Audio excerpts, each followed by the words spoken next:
Bienvenidos. Welcome to another edition of Tomando Café con Jesús Hoyos. Today we have the pleasure of having Cameron March. Welcome back, Cameron, from I appreciate it. Thanks for Nucleus. having me. Yeah, we had, I think it was last year. You were part of this podcast discussing, the other vendors versus Salesforce and how they're catching up, and they still try to catch up. And we met again last week, here in Florida at the No Code Florida 2024 event from Creatio, which is a new player. They've been already around, but they're a new player in town that they developed no code for CRM, or they have a CRM that has no code. That's, we're going to discuss that. Yep. And we were, had the pleasure, to participate in a panel together, and they start asking us a bunch of questions about no code, digital, platforms, and AI. So he said, well, we need to discuss this as a podcast, while we drink some cafecito. Okay. Absolutely. Cameron, I think the topic today for coffee, I already have my coffee, and and I think you asked me this question, what is the best coffee in any of the conferences? Yeah. And I probably want to say, the best coffee that I had many years ago in a conference was in Colombia in the morning, where they call it a café tinto, which is, the black coffee, espresso. You might have additional water if you want to, because it might be too strong. But tinto as well, in my surprise is, in my early travels in Colombia, tinto for me, is red wine. So they come, hey, you want to have some, tinto in the morning at 8 o'clock, 6 o'clock in the morning? You say, what? So, but I usually, when I go to the conferences, I always with a cup of coffee, the one that the conference coffee, which, might not be good coffee, It gets the job done. Yeah. I The guess best it's in the just world, maybe. it give you that caffeine hit, no? But usually, Dreamforce, they usually have, these food truck, coffee trucks, in one of the corners, and they really usually have the local, vendor with, some really good specialty type of coffee, and I know here in Florida, I used to go to a couple of conferences down in Coral Gables, and they have, a cafecito, Cuban coffee, which is, la colada too, which is that tiny sip of coffee, that that's all you need, one, So Unbounce also, usually they have some food trucks outside, inbounds, I want to say inbounds from HubSpot. Yeah, I mean, I think you have, when you go to the conferences, you have to hunt for the coffee.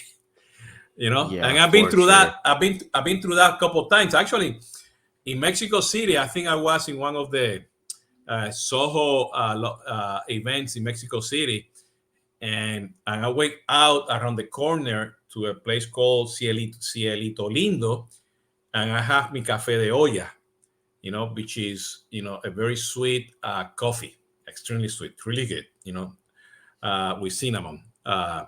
So I guess, the best coffee out there in a conference, you have to hunt for it. Yes. And it sounds like typically outside the US too, so where all the really good coffee is. Yeah, so that's what it is, So, and I know that you're in transition of letting no more coffee for you and moving into more water. This is my backup Yes. here. Yep. So, No, I was on decaf grind for a while. Need to restock for sure. It's part of the morning, it's part of your routine. And when you cut that out, it's weird at first. So I'm hoping over time I can kind of get back into it. I miss it. I really do. my daughter in the morning said, don't talk to me until I have my cup of coffee. Yep. So I said, okay, let's do that. And I have my specialty, coffee, the stuff that I like to do that has nothing to do with CRM, biking, hiking. That's So, awesome. Well, I was spoiled for a really long time. So in our office in Miami, we had like an industrial grade espresso machine. So I got very used to having a really pretty good coffee every single morning. So probably one of the things I miss most about being in the office, if I'm being honest. Yeah, the coffee. So Cameron, you've been to a couple of conferences, and I think we met as well early this year in Soho, Mhm. in Texas. Last week, and you've been to a couple of conferences, and we keep track of the conferences. We talk to other, fellow analysts, influencers out there, and you have a very unique perspective because you focus on talking to the chief financial officers to understand the return on investment, the total cost of ownership, and and right now we're seeing a lot using no code, and to expedite the development and configuration of tools. And what I saw last week in Creatio, when the customer were talking, is they're doing that to lower the cost. Absolutely. Okay. Then we have artificial intelligence that out of the sudden, depending of your framework or architecture, you can use the AI provided by the CRM vendor that might be free or might have some credits in there, or you can use whatever copilot they use, okay, that has an additional cost. Okay. And then people are talking about this runs really well in my platform. I'm going to integrate. I have my own CDP. I do this, I do that, and but at the very end, all that stuff costs money. you know Yes, it does. how Let's go one by one, let's go up directly to AI. you know what have you seen out there of people trying to figure out how are they going to use AI, from different vendors or from one vendor, in terms of cost, because Hmm. it has a cost. Yeah, so I think it typically has been starting out where before anyone even implements AI, it's a cost benefit analysis between the finance team and the software team to figure out, what is the best way to leverage this new technology and capture all those benefits. But the benefits need to outweigh the costs, right? I think this is one of the first times that I've seen in the last 4 years of being an analyst where customers are willing to spend more money, right? I think the last couple of years is all about decreasing technology costs, and now people are willing to maybe up the bill a little bit just to cash in on all of the new benefits that technology promises. Now, I think the best way to do that is just be, pretty transparent, or it requires the vendor to be transparent about costs. I think, some vendors have gotten some bad raps over the years of maybe having some hidden costs alongside the AI, where you need more than just Einstein, for example. You also need, data platforms. You also need people managing it. And those costs can scale pretty quickly. So I think it's all about, trying to figure out the best way to determine, is what we're doing worth it? And I always say, just because you can do something with technology doesn't mean it makes financial sense to. At the end of the day, people want value out of their platform. Especially, we've seen CFOs being a lot more involved in purchasing decisions, and they care about dollars and cents at the end of the day. So, just because you can do a lot of really cool, flashy things doesn't mean the costs support that as a good business decision. And one Um, example, one use yeah, case I'm of not sure that that answers your cost. question, but No, go no, ahead. no, no, no. We still have 30 minutes, 40 minutes to talk about this because, Right, we can talk uh, about it more. We can dive in. yeah, well, the traditional use case, and I think, you mentioned that to me, is, yeah, we're going to have AI generate emails, Yeah. and let me put these two use cases, I mean, in my CRM, the sales, opportunity, functionality, and I want to AI to generate the email that's going to go out. So that's going to go to the opportunity. It's going to go to the account. It's going to go to the contact, and depending on the model, how I define it, it probably is going to look at PDF files, like existing quotes. It's probably going to look into my LinkedIn profile, or the LinkedIn profile, or the website, or the the the related list for news for that company, whatever is what you need.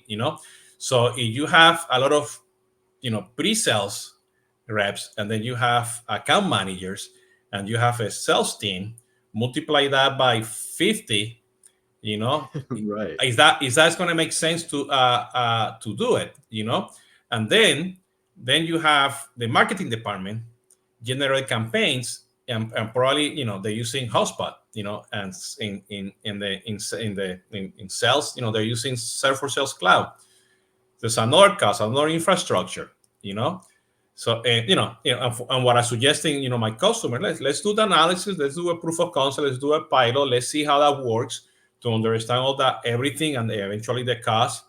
Okay, but that that will scale quickly, and then you have the bill, you went over, here are your credits, this is just emails, then, because if we want to deploy AI in every touch point in the call center, in the website, recording, analyzing, the voice of the customer, blah, blah, blah, blah, blah, everything that you want to do, it's going to become expensive, how, then you need that AI governance.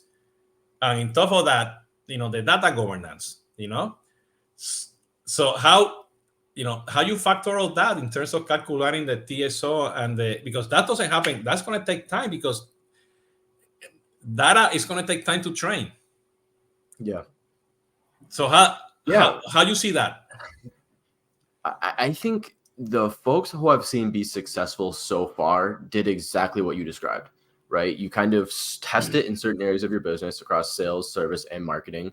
Try it for a couple months and then figure, okay, how much is this actually going to cost us? Because until you start it, until you do it, it's hard to project how much it's actually going to cost you, right? So, you look at, okay, what did our sales team use it for? How much more productive were they, right? Do the cost benefit analysis for the sales team. Do the same thing for your marketing team. Do the same thing for your service team, and then allocate your budget accordingly. Figure out which instances of AI have the best return, what drives the most results. And I think more than anything too, where can you justify the added cost within your customer journey tech stack?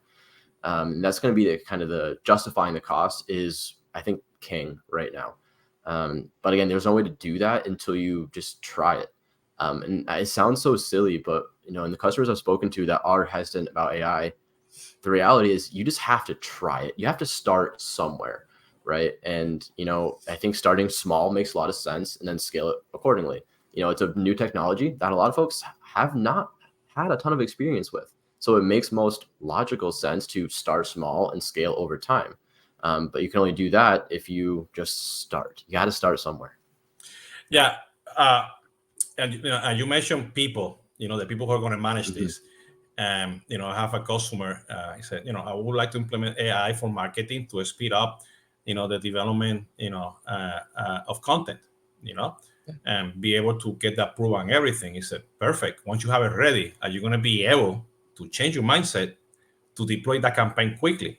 Because you're coming from a place that takes time, approvals, it goes to the marketing agency, that it comes back. Marketing agency might use AI as well, everything, but the turnaround, if it takes 30 days for you to produce content, and now it's going to take 5 days, with generating AI, the content, approval, all that kind of stuff. So that means that every 30 days you were about to launch a campaign, now you're going to launch it every 5 days. Does that make sense? Right. And who is going to be able to monitor that? Banking, insurance companies, health, these models could be hallucinating, So, and probably you probably want to start deploying this internally first, Absolutely. have a seed campaign, work, have your own employees work with through that campaign service and some marketing, sales, and service to make sure it makes sense, because we know, and I did a bunch of emails, and I said, I cannot send this. I cannot send this to my customer. Right. This, and especially, a lot of people are saying, that we need to create content that is good for a sixth grader. I don't want to do that all the time. Yeah. So the intuition of the intuition, of somebody to send that email or whatever activity you have is going to always be there. So that needs to be part of the testing. That needs to be part of the cost benefit analysis that people need to do. Yeah. Well, at its core too, all CRM technology is designed to help elevate the experience of the customer, right? And I'm sure you've had your own experiences as a customer of XYZ business where if you find out very quickly you're talking to AI, it's not a pleasant experience a lot of the time.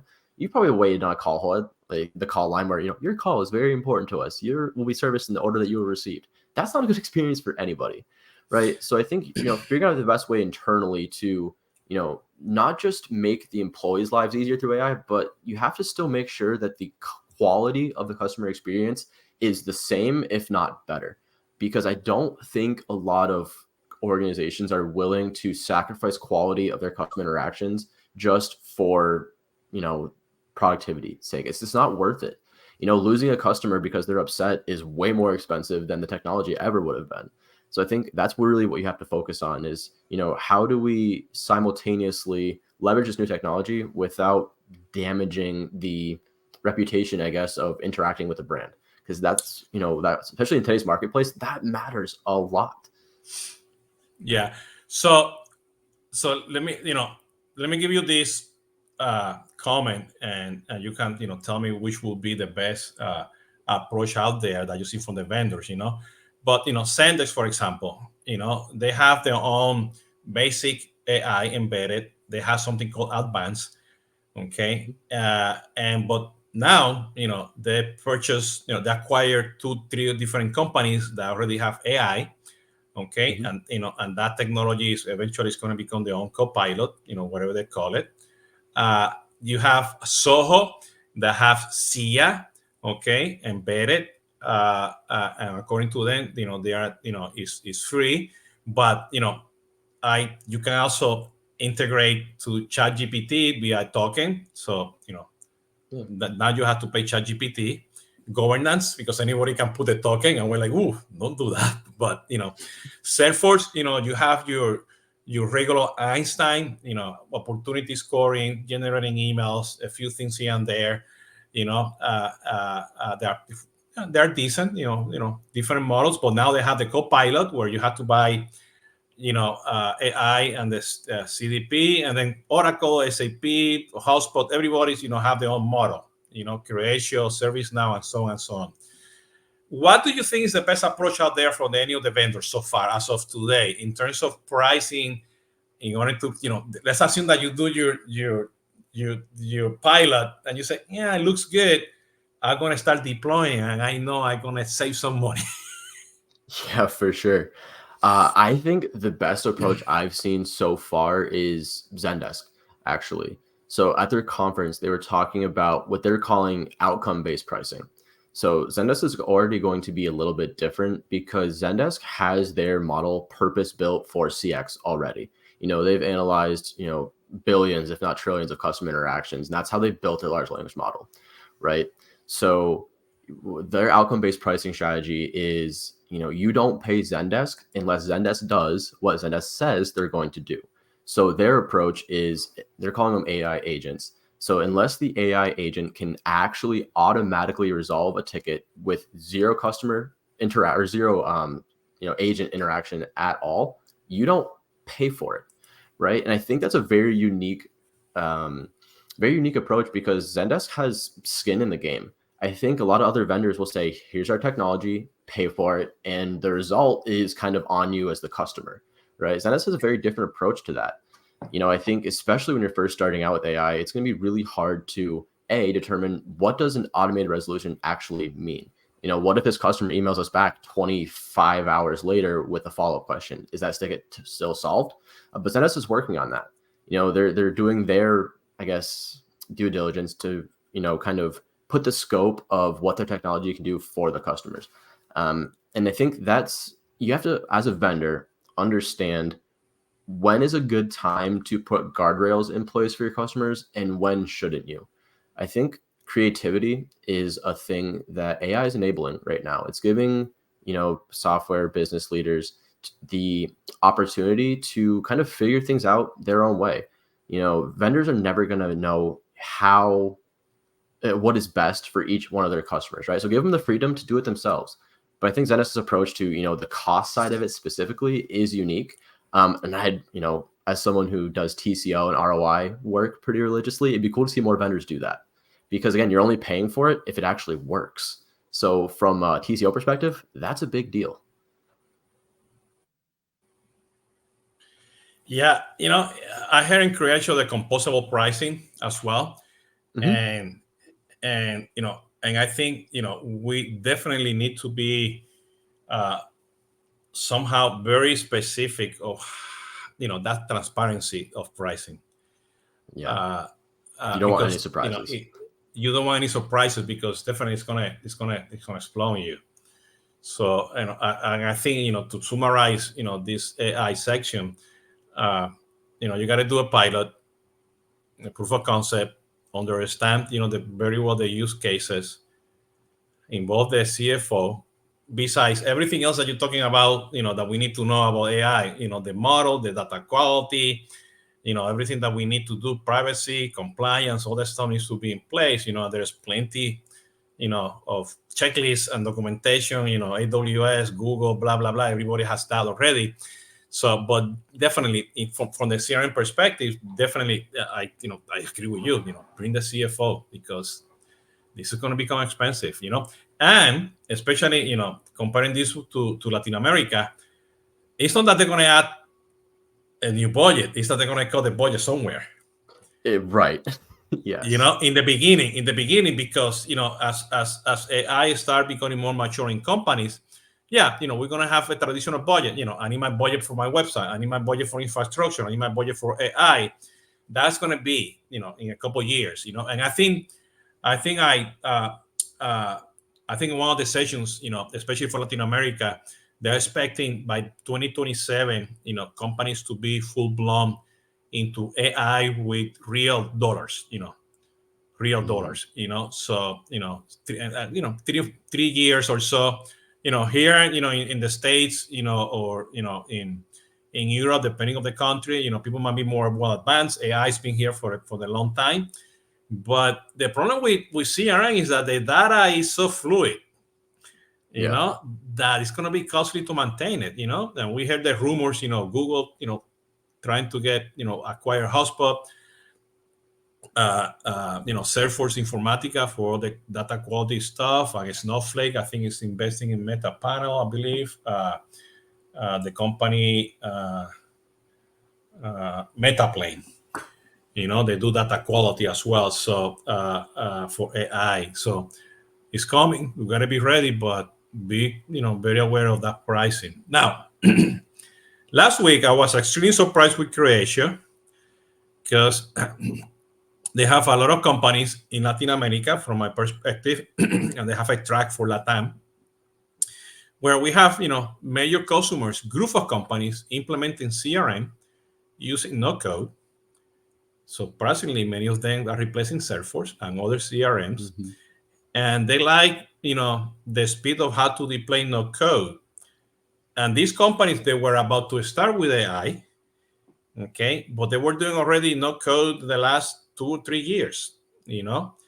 How you see that evolution of no code, for CRM, where you have Microsoft that have Power Apps, Zoho have Creator, okay, and then you have no code platforms, to develop stuff. So Creatio like sits in the middle, I believe, between those two. But people are buying the CRM to expand with no code, and they're buying Creatio Studio to do no code, and it happens that they're going to be doing some CRM as well. For what I saw last week. Yeah. So what's the future of no code out there in the market in terms of validating the TSO and the return on investment?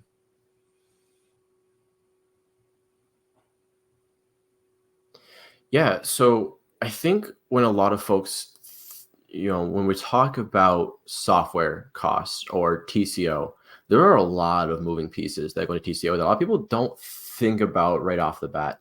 They think of things like license costs and server maintenance, but I think people are way more expensive than technology typically is, right? So I think that's really the biggest incentive to, that's going to push the evolution of no code tools. And like you exactly said, there's a lot of CRM platforms that have no code tools where Creatio, you can make the argument, right, that it's a no code tool that just happens to do CRM, right? And I think, for a while, the market was pushing, verticalized solutions. So, it comes out of the box for automotive or for healthcare or for, finance, whatever it is. But I think now they're realizing it makes a lot more sense just to give you a blank slate and let you do whatever it is that you want to do for your own unique workflows. And I think that that's really the direction the market is going, because at the end of the day, companies need to be agile. Companies need to be able to respond to market changes quickly. And I've seen firsthand, it's a lot easier to adjust when you can sort of, not involve, your entire IT team to make some shifts in your workflows. If you can have one person do it yourself, A, it's faster, and B, it costs a lot less money. So, tying it back to the AI question, if you're looking for ways to save money and that you see the condensement of AI, cutting part of your IT team might be the reason, or might be a way vendors can do that. So I think that's going to be the future. Giving customers the autonomy to develop what is going to be best for their own unique use cases. That's Yeah, where it's going. yeah, and shadow IT is there because a lot of these companies, the business buys the technology, CRM, MarTech, and so on, and IT now, I think IT needs to have that blended role of architect, administrator, governance. Okay, but let the business do the no code because they know what they need to do and they can deploy quickly. But you need to have that layer of governance. Okay, now the challenge that you have, and this is my point of view, and I don't want to pick on Salesforce, but Salesforce came from workflows and process builder, and now after 3 years, they started to make the push for people to move to the new architecture of flows, and that's the future. Okay, but Salesforce and many other CRM systems are coming from there. Okay, yeah. So they have that baggage, that legacy, where the new CRMs in the market, and the way that you want to deploy it, you're going to be able to have a platform, which will be the next topic, that is going to help you do no code and flows. And I'm thinking here, when we talk about platforms, I'm thinking, I think I overheard Paul Greenberg in LinkedIn that ServiceNow is the platform of the platforms, because they are connecting everything for the employee experience, for the customer experience, and I think this no code, low code, is there, and a lot of people are trying to do it. Salesforce is trying, is doing low code, no code with AI, and they have components with MuleSoft, to connect. Zapier, Make. They also are doing that as well somehow, and many other integration tools. There's this layer of BP, that business process or RPAs as well. All that is coming together to become a platform. How you see it? How we moving from AI to no code, or from no code to AI to platforms? How you see that in the market? I think anytime any organization can be on a platform, a one integrated platform instead of point solutions, especially when it comes to things like AI, because AI, at the end of the day, is a data, like companies that are having trouble with AI, it's a data problem, not an actual technology problem, right? So when you have all these different point solutions across, your marketing, your ERP, your supply chain, whatever it is, your AI is only as good as the data that it's learning from, right? So I think that's when, people like ServiceNow, we have one platform for all of that. It's a consistent data model, right? So that when you're training your AI to, best work in whatever instance you're trying to have it be leveraged in, that's really, really important. Even I've heard customers talk about, their biggest hurdles when, trying to implement AI is the data is just all over the place, and the AI isn't smart enough to know where to pull it from. You have to kind of point it in the right direction, right? So if you have all these different solutions that are not well integrated, or Even I've heard folks have like multiple instances of Salesforce within the same company, right, for their different use cases, and they have different kind of data storages for each of them. Your AI doesn't have a chance, right? It's never gonna perform, at least to the caliber that it's capable of. So yeah, I mean, platform is really important because that's how you get all your data in one place. It's that single source of truth, marketing jargon that everyone uses. But in this case, it's true. You need to have that one singular place where all of your, I guess, customer data lives, or all your company data lives. Yeah. So, listening to you and I'm thinking data orchestration, Yes. especially, one company that have, two Salesforce or one Salesforce with two instances of Zendesk, because one call center is for B2B, the other one is for B2C, and then, again, the data quality in order for you to do that orchestration is important, because in the CRM system, you're looking at records, duplicates, emails, we can fix that. There's solutions to do that. But how you put that together now with videos, pictures, PDF files, audio, tagging, make sure it goes into the right logic for the rack, it goes into the vertex, it's learning, it's clean, it's tag, it's, taxonomy, and be able as well to fine tune that. And then if you don't have taxonomy for your segments, for your naming conventions in your system, the descriptions that you have, for your objects, uh, you're going to need a lot of people in the beginning to make sure that this works versus a lot of AI.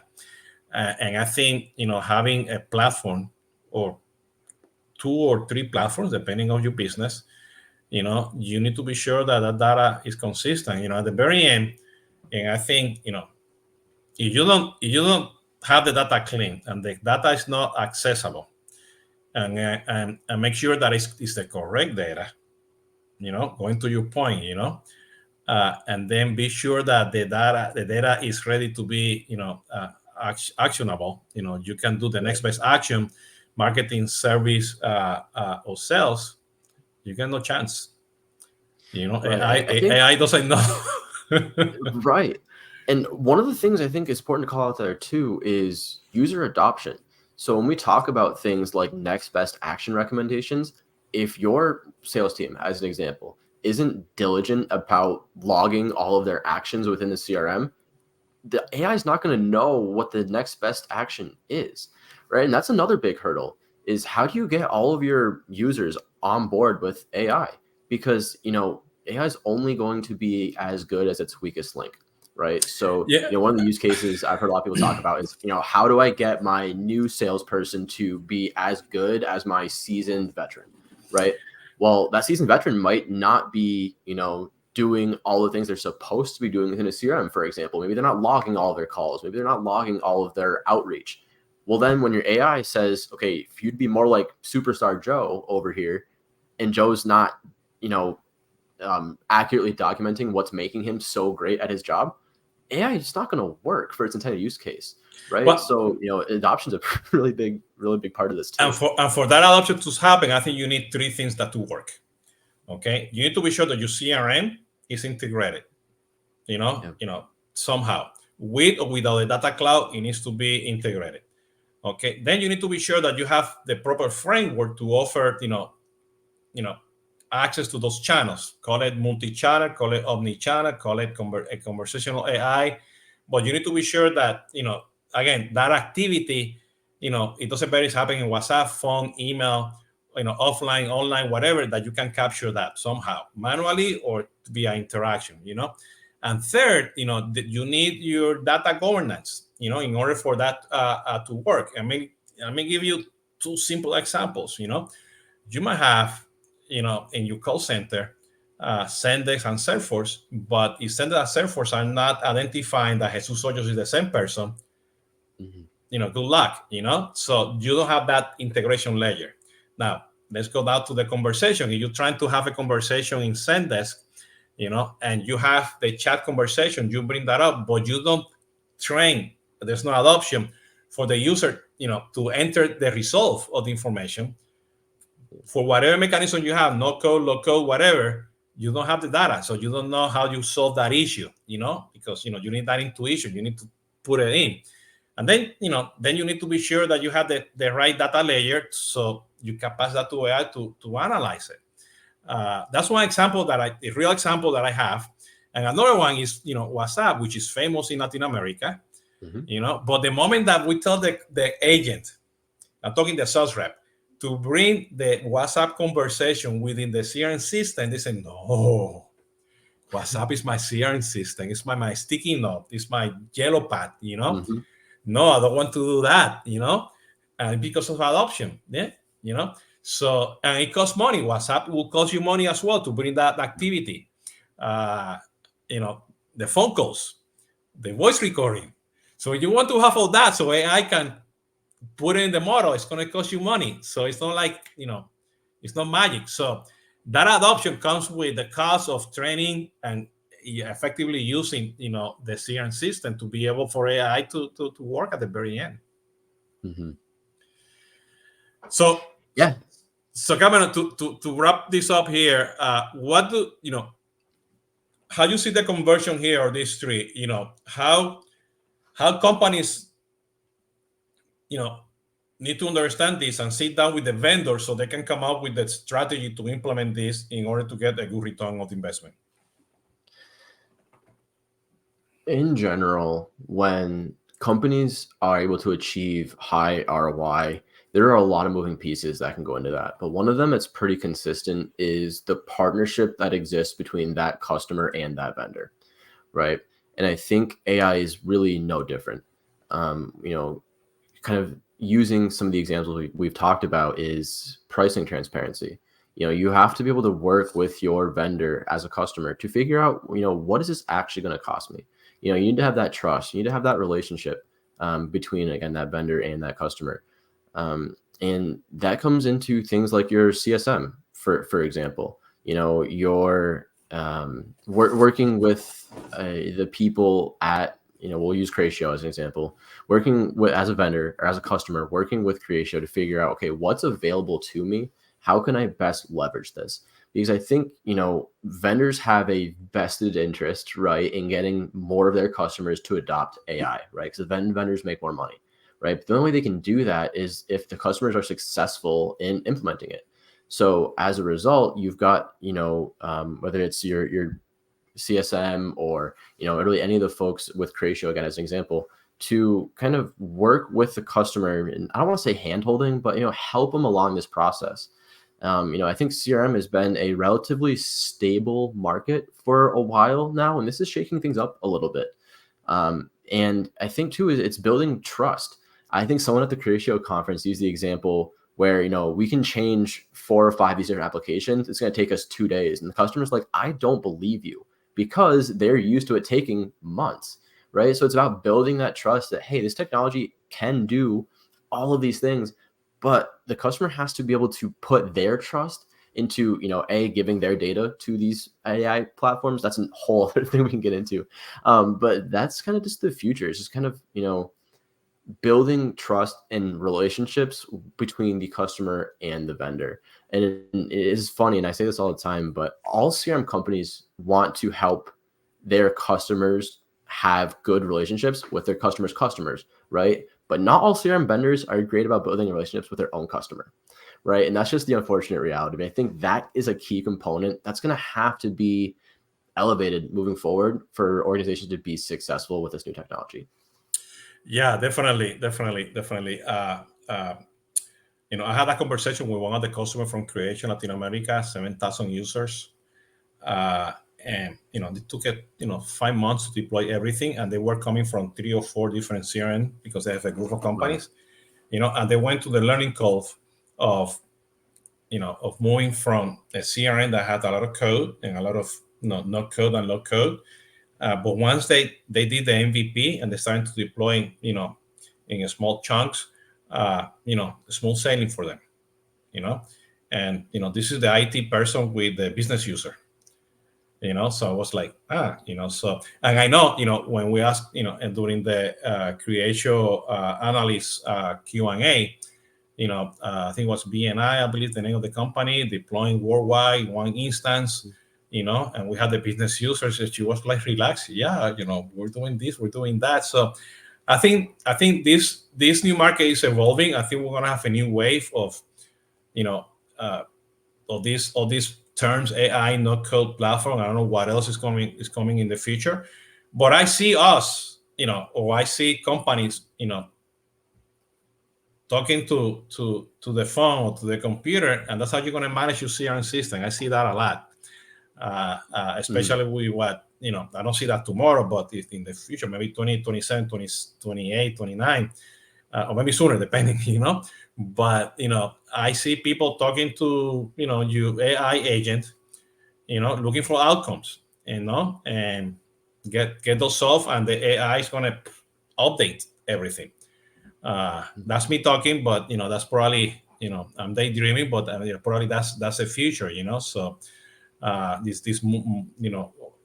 multimodal AI that was launched recently by Google and OpenAI is amazing, but it's gonna require a lot of heavy lifting for companies to start deploying all this. Yeah, exactly. And I think it's going to be up to a lot of folks in order to be successful to kind of cut through all the marketing jargon and figure out, okay, what aspects of this drive tangible results. End of the day, that's what's going to drive the technology forward. That's what's going to drive adoption is, does this make a meaningful difference to the A, lives or work lives of the end users, and B, the customers? And that's still kind of, we'll find out, I guess. We'll find out. Cameron, thank you so much for joining today.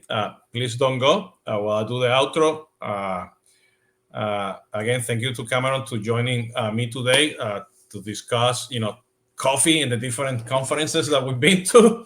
And probably, this is a podcast version. It happens that we have the video on YouTube, but if you go to Spotify and Apple and any other podcasting platform, you're going to be able to find me. Thank you so much. Cuídense mucho y hasta la próxima.